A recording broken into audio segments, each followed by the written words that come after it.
اللہ اکبر اللہ اکبر۔ پھر اس کے بعد ایک سوال یہ کیا جا رہا ہے کہ چند مساجد میں جمعہ کا خطبہ واعظ پہلے کرسی میں بیٹھ کر دیتے ہیں۔ یہ جمعہ کا خطبہ نہیں ہے بلکہ یہ وعظ ہے، بس جمعہ کا خطبہ اس کو نہیں کہا جائے گا۔ جو چند مساجد میں یہ سلسلہ جو چل پڑا ہے کہ غیر عربی زبان میں جو بھی وعظ و نصیحت کی باتیں کرنی ہیں وہ خطبے سے پہلے کی جاتی ہیں، اور پھر اس کے بعد خطیب صاحب نماز سے پہلے بس وہی دوسری اذان بھی ہوتی ہے اور اس وقت ہے نا ممبر پر جا کر بیٹھتے ہیں، اور پھر جو نا یہ چیز عمل میں آتی ہے کہ وہ صرف عربی میں خطبہ پڑھتے ہیں اور پھر اتر کر بالکل جو نا نماز کے لیے کھڑے ہو جاتے ہیں۔ تو یہ رواج بالکل ایک نیا رواج ہے جس کا آج سے چند سالوں پہلے تک، یعنی کہ 100 سال پہلے تک بھی اس کا میرے خیال میں شاید کوئی وجود نہیں تھا۔ 100 سال پہلے بھی آپ اگر بلکہ ہماری اپنی جو نا کیا ہے ساری مساجد میں بالکل ہم یہی دیکھا کرتے تھے بچپن سے کہ ہر خطیب ممبر پر کھڑے ہو کر ہی خطبہ دیتا تھا، چاہے وہ عربی میں ہو کہ غیر عربی میں، اردو میں، تمل میں، انگلش میں، جس میں بھی دینا ہو تو کوئی حرج کی بات نہیں ہے۔ اللہ کے نبی صلی اللہ علیہ وسلم جو خطبہ فرمایا کرتے تھے، اپنے لوگ تھے عربی زبان سمجھنے والے، تو ان سے آپ عربی میں مخاطب ہو کر بات چیت ہی کیا کرتے تھے، خطبے میں آپ نصیحت ہی کیا کرتے تھے۔ تو چونکہ وہ یعنی کہ ماحول عرب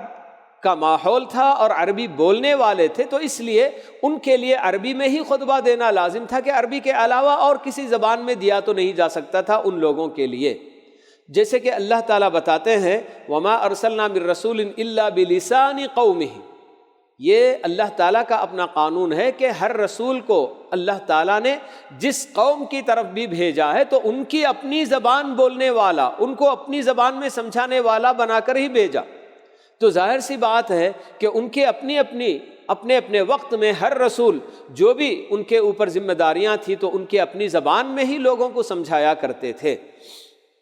تو بالکل اس طرح کی یہ بات کہ جو نا یعنی کہ غیر عربی زبان میں جو بھی واعظ و نصیحت ہوگی تو وہ پہلے کرنا ہے، تو یہ سب سلسلہ بہرحال نیا سلسلہ ہے، اس کا شریعت میں کوئی وجود نہیں۔ بالکل اللہ کے نبی صلی اللہ علیہ وسلم، آپ کے صحابہ، بلکہ جو نا قرون مفضلہ اور اس کے بعد بھی آپ دیکھتے آئیں گے تو کہیں بھی ان سب چیزوں کا کوئی وجود نہیں پایا جاتا۔ تو بہرحال اسے سنت بالکل بھی جو نا نہیں کہا جا سکتا ہے۔ یہ کوئی چیز اللہ کے نبی صلی اللہ علیہ وسلم، نہ آپ کے صحابہ اور نہ تابعین، تبع تابعین، کسی کے دور میں یہ سب چیزیں بالکل نہیں رہیں۔ ایک ہی بات یہی ہوتی تھی جمعہ کے دن کہ اذان کے بعد فوراً خطیب صاحب خطبہ دیا کرتے تھے اور پھر اس کے بعد بالکل جو نا اتر کر نماز ادا کی جاتی تھی۔ لیکن یہ جو نیا رواج شروع ہوا ہے کہ غیر عربی زبان میں اگر واعظ و نصیحت کرنا ہے تو وہ پہلے کر دیں گے اور پھر اس کے بعد دوسری اذان ہوگی اور اس اذان پر خطیب صاحب ممبر پر خطبہ دیں گے عربی زبان میں اور پھر اتر کر نماز پڑھا دیں گے۔ تو اس کا جو نا اس طرح کی تفریق کا کوئی ثبوت اور کوئی وجود پہلے نہیں رہا ہے۔